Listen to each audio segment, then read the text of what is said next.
Somos retransmitidos por Pública FM. Quito, Guayaquil y Cuenca 105.3, Manta 88.1.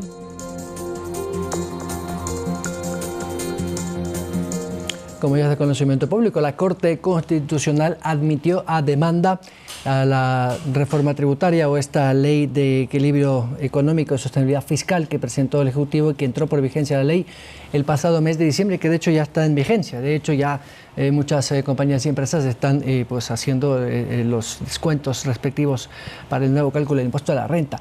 ¿Cuánto podría afectar si efectivamente la Corte Constitucional la declara inconstitucional y echa bajo la ley? Pues es una de las preguntas que le queremos hacer al viceministro de Economía y Finanzas, José Gabriel Castillo. Viceministro, gracias por acompañarnos. Buenos días. Buenos días, Carlos.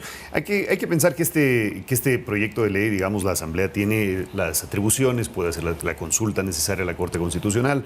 Nuestra expectativa es que la Corte Constitucional en Derecho, ¿no es cierto?, analice el procedimiento de aprobación de esta ley y, digamos, se mantenga en vigencia el proyecto, porque es un proyecto muy importante. Es un proyecto muy importante no solamente para las finanzas públicas, es un proyecto muy importante para lograr cambiar también en el escenario internacional cómo nos ven en el mundo. Es decir, el Ecuador durante muchos años fue un país que se mantuvo alejado de los mercados internacionales de deuda, y por esa razón precisamente se tomaron decisiones muy difíciles con costos económicos, ¿no es cierto?, y financieros para el Estado y por lo tanto para la sociedad muy grandes. En este momento estamos tratando de corregir muchos de esos problemas.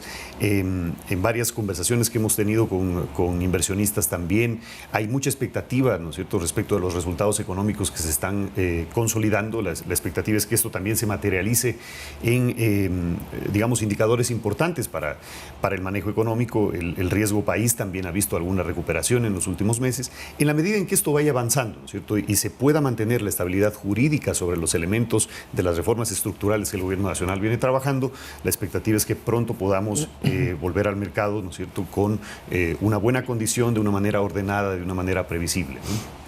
Viceministro, las perspectivas de crecimiento, como dijo el presidente, se están superando ampliamente de lo que se hizo la proyección el año pasado. Podríamos hablar casi de un 4%.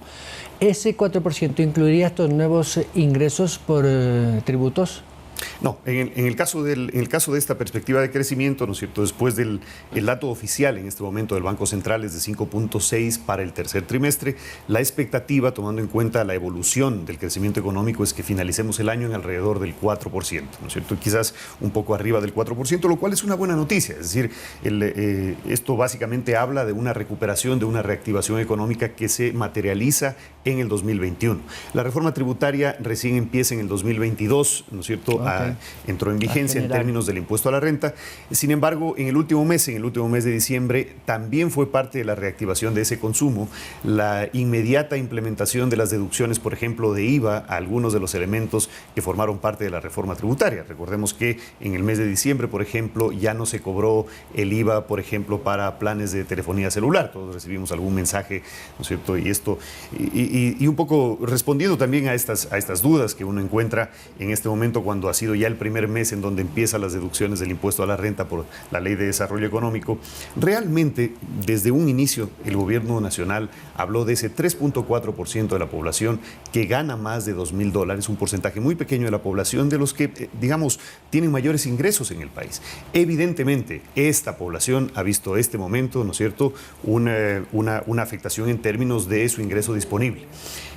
El 96% de la población no ha visto ningún impacto en términos de la reforma tributaria. No hay inflacionario tampoco, impacto, de ninguna digamos, forma. Colateral. De ninguna forma. Al contrario, el Ecuador finalizó con una inflación de alrededor de 1.9%. Es el segundo país con la inflación más baja de la región, ¿no? Muchos países de la región han tenido que enfrentar procesos inflacionarios más complejos, derivados también de la capacidad de política económica, ¿no?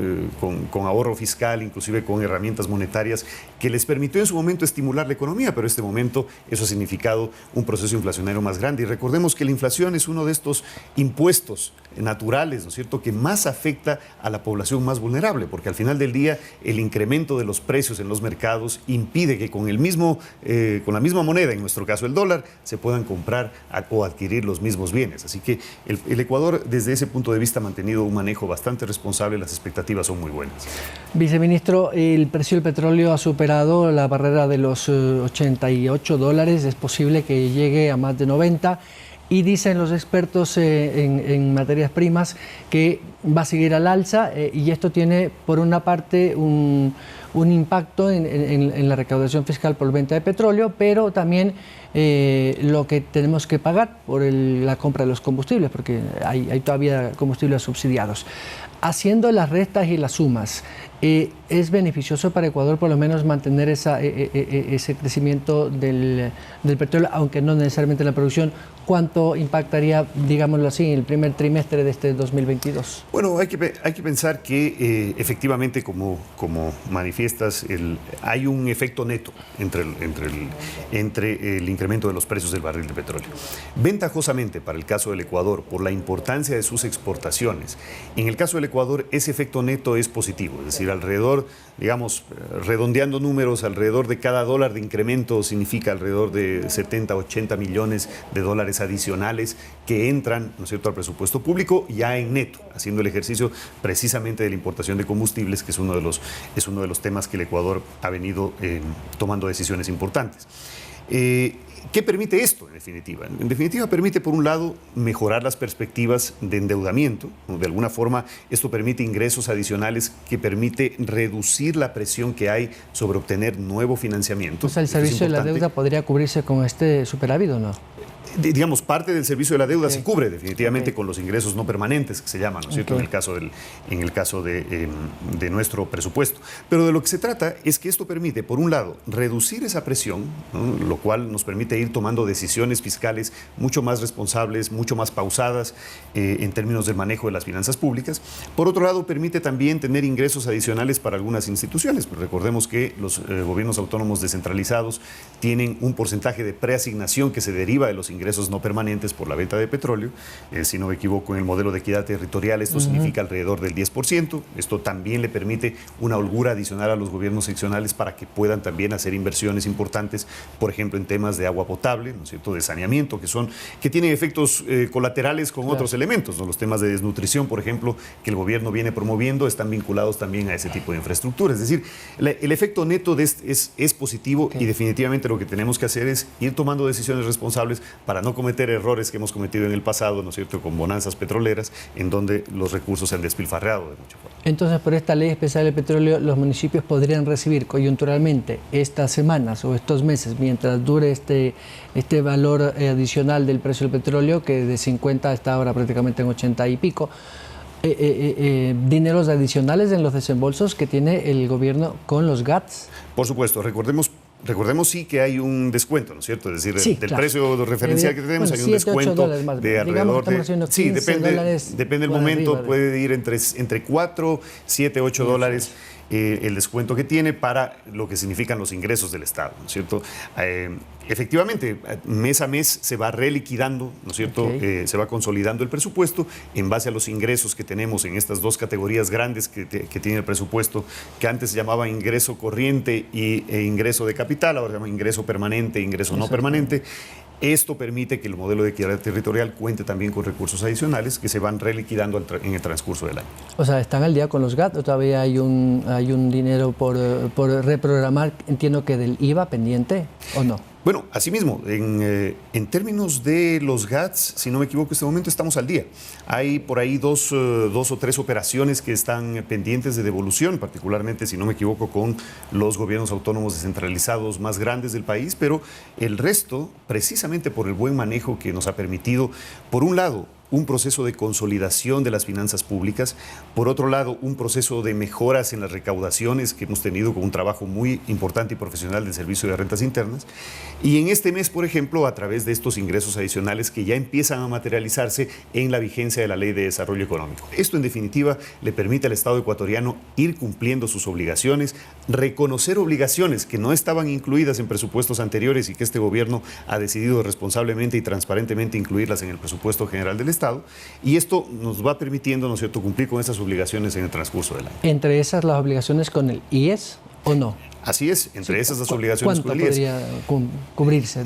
Bueno, se dice que son como 8.000 millones, pero digamos... Ahí hay un tema de transparentar. De cifras, sí, ahí hay un tema de transparentar las cifras. Siempre hay esta diferencia entre lo que es el presupuesto inicial, que es una proyección, una previsión de los ingresos que uno espera tener en el transcurso del año, pero en el transcurso del año se va materializando conforme se ejecutan esos ingresos. Entonces hay una diferencia de cálculo que tiene que transparentarse. También se está trabajando con el IES en identificar efectivamente cuál es el monto de la deuda que está planteado.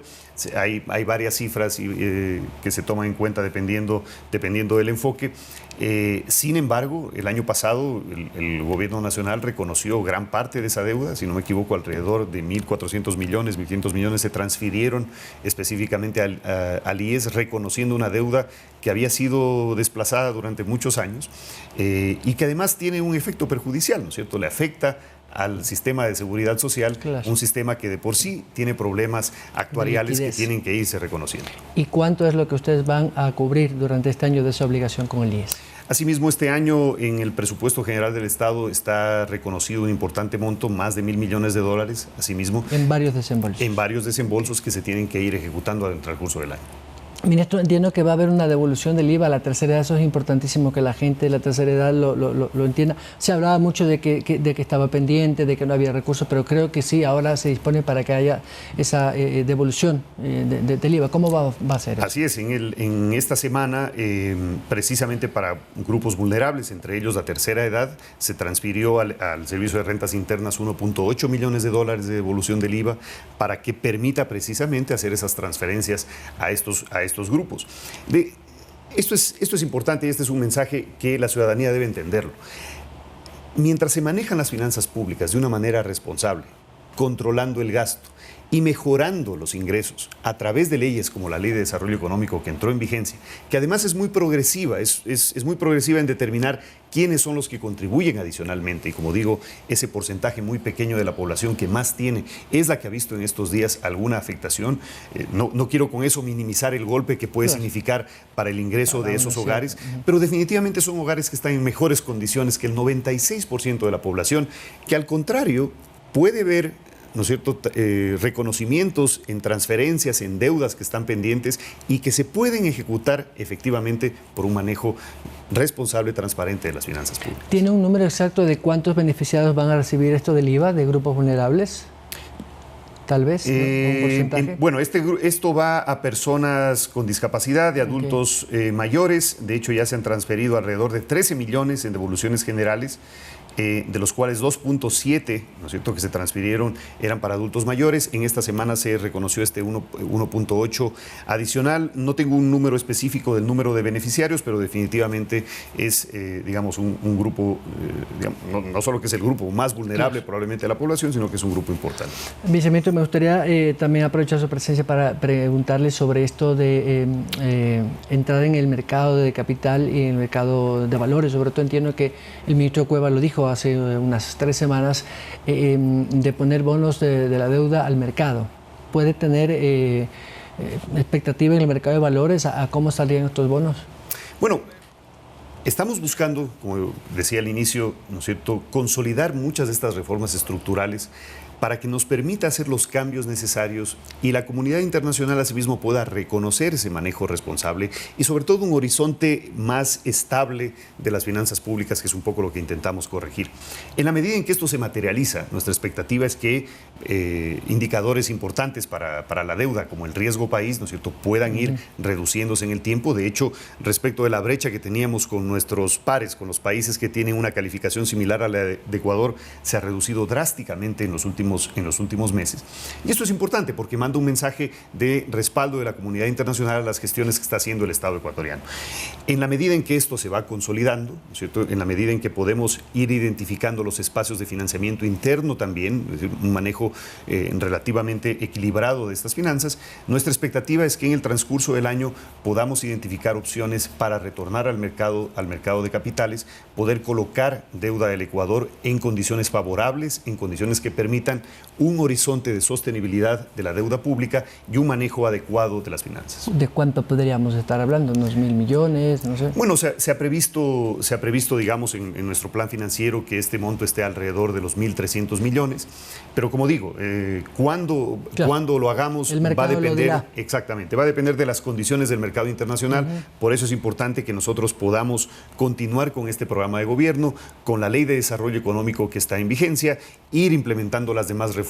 Estamos por enviar también la ley de inversiones, cierto, que está pendiente. ¿Puede adelantarnos algo?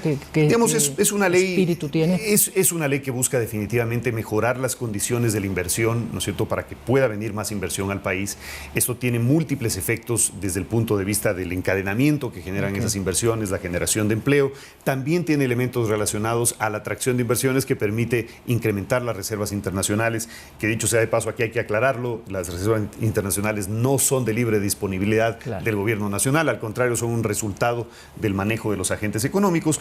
En la medida en que esto puede irse consolidando, ¿no es cierto?, como digo, buscaremos el momento adecuado para colocar estas inversiones, de tal forma que la comunidad internacional pueda ver al país en donde serio, sobre todo exactamente, donde ya no se va al mercado de capitales por una necesidad, ¿no es cierto?, que no se puede resolver. Al contrario, se va al mercado de capitales porque es una opción adecuada de financiamiento que permite tener un horizonte adecuado de la deuda pública. Finalmente, viceministro, el presidente dijo que vamos a recibir unos desembolsos de algunos organismos internacionales, entre esos creo que el Banco Mundial, algo del Fondo Monetario y creo que del BID.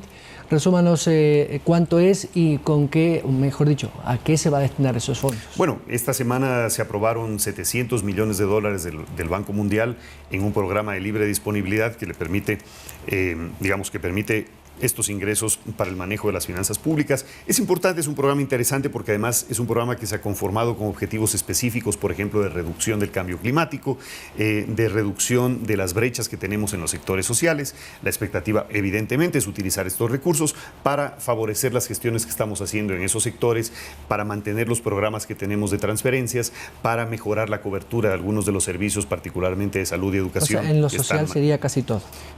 Es un manejo, digamos, diverso. Hay un portafolio de opciones en las que se tiene que ir utilizando estos recursos, entran a la caja fiscal y en la medida en que vamos mejorando, ¿no es cierto?, estos ingresos, nos permite tener recursos para resolver estas otras necesidades.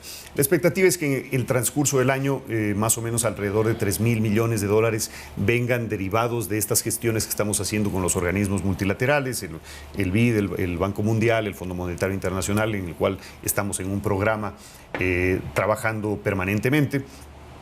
En la medida en que nosotros podemos maximizar, ¿no es cierto?, estas fuentes de financiamiento, que son fuentes de financiamiento blandas, son fuentes de financiamiento baratas y son fuentes de financiamiento interesantes en el sentido de que, como este programa del Banco Mundial, ¿no es cierto?, tienen elementos concretos en términos de cuáles son los objetivos que se deben cumplir. En la medida en que podemos maximizar ese financiamiento, definitivamente vamos reduciendo la presión que tenemos en la caja fiscal para obtener un manejo adecuado de nuestras finanzas. Viceministro, muy claro y amplia su exposición. Muchas gracias. Muchas gracias por la invitación. El viceministro José Gabriel Castillo, 7 de la mañana, 44 minutos. Vamos a la pausa.